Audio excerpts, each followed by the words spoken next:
science over the past several years has kind of opened all of our eyes to the dangers that we're dealing with. We used to think that cancer was only an issue with not wearing your air pack or something like that. And we were only worried about lung cancer and realizing all the factors that can impact. And that awareness, the ability to prevent, but also just the ability to provide opportunities for our folks to not only watch out for themselves, but also watch out for their families.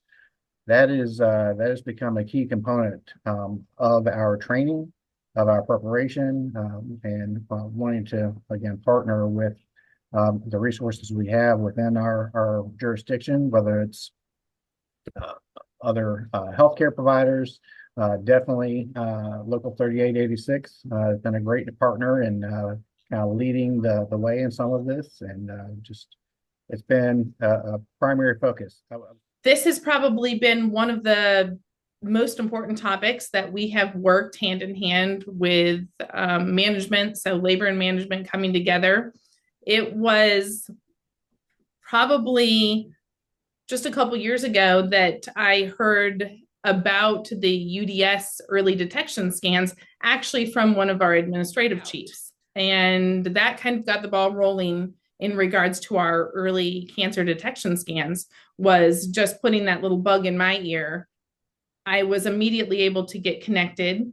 And then, in some ways, we were able to bring that in a lot faster because we don't have so many hoops to jump through and bring that to our members. But then I think that was something that we were able to work again hand in hand with management and come together and present that to the board. Ultimately, while we have policies that guide a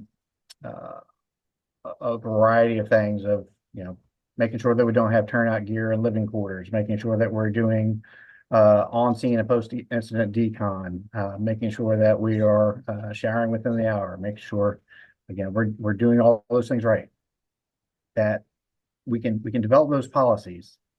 Ultimately, it comes down to the culture and the individual, and it really has to hit home to them. And it is my desire, my hope, my goal to make sure that it hits home to them without them actually having to deal with it themselves. So I try to make sure that I tell my survival story to folks as much as possible. We've unfortunately now had several folks in our department that have had their own battles with cancer.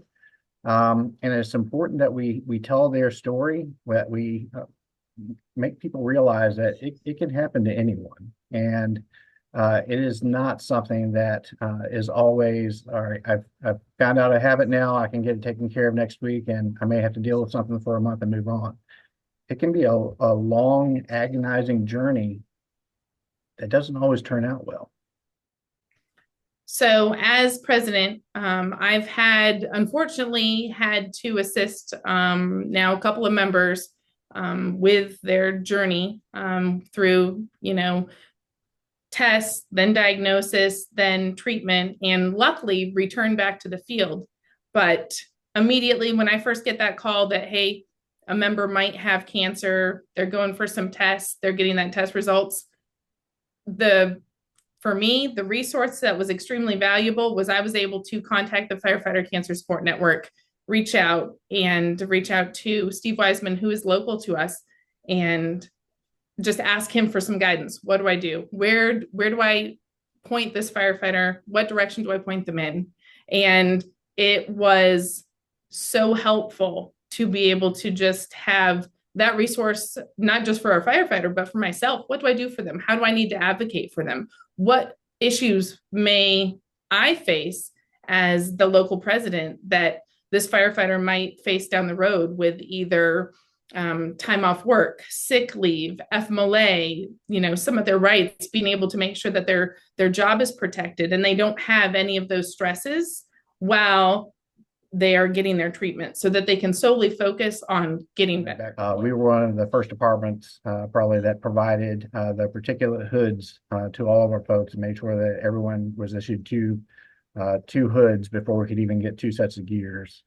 Climb events in the stations. We were able to get an AFG to provide the funding to equip all of our stations with climb events. So we've got direct source diesel exhaust extraction systems. We do on-scene and post-incident decontamination with wet wipes, clean areas, and so forth, as far as when people are doing rehab, bagging of gear, following gross decon, removal if needed for use in extractors. We now have extractors in all of our stations but one, and that one's getting ready to, that station is actually being replaced, and it will have an extractor in it to make sure that frequent laundering is possible. All of our firefighters have 2 sets of turnout gear. We have been doing changes to our station designs. So we recently, over the past few years,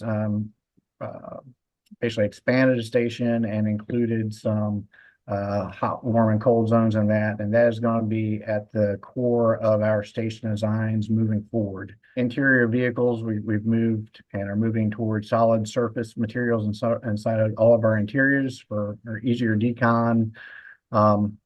Make sure, again, we're bagging equipment when we're clearing it from the scene.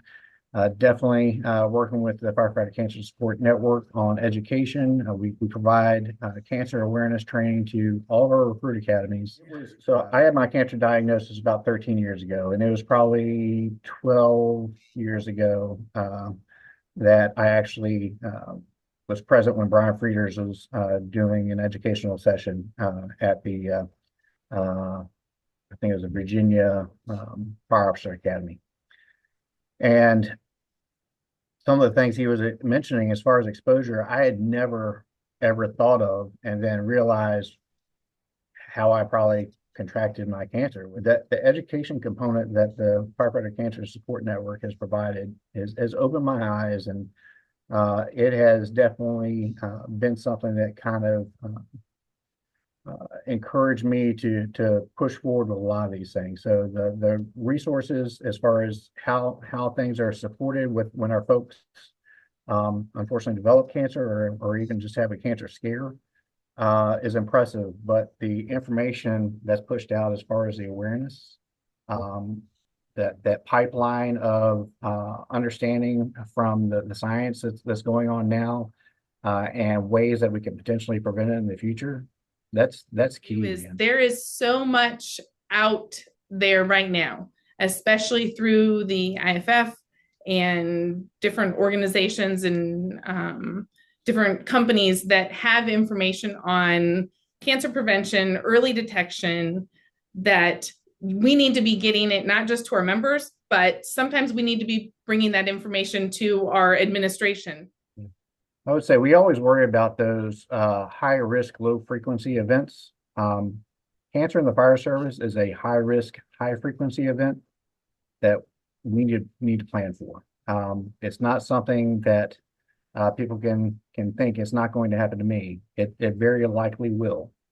So it's just a matter of how can we detect it early enough to make sure it's taken care of. What can we do on a regular basis to prevent and lessen the chance of someone for developing cancer?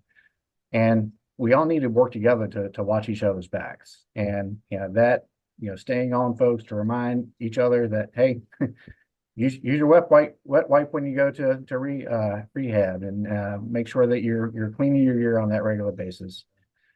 It's realization that it can happen to us. And when it does, it impacts more than just us. It impacts our departments, it impacts our families.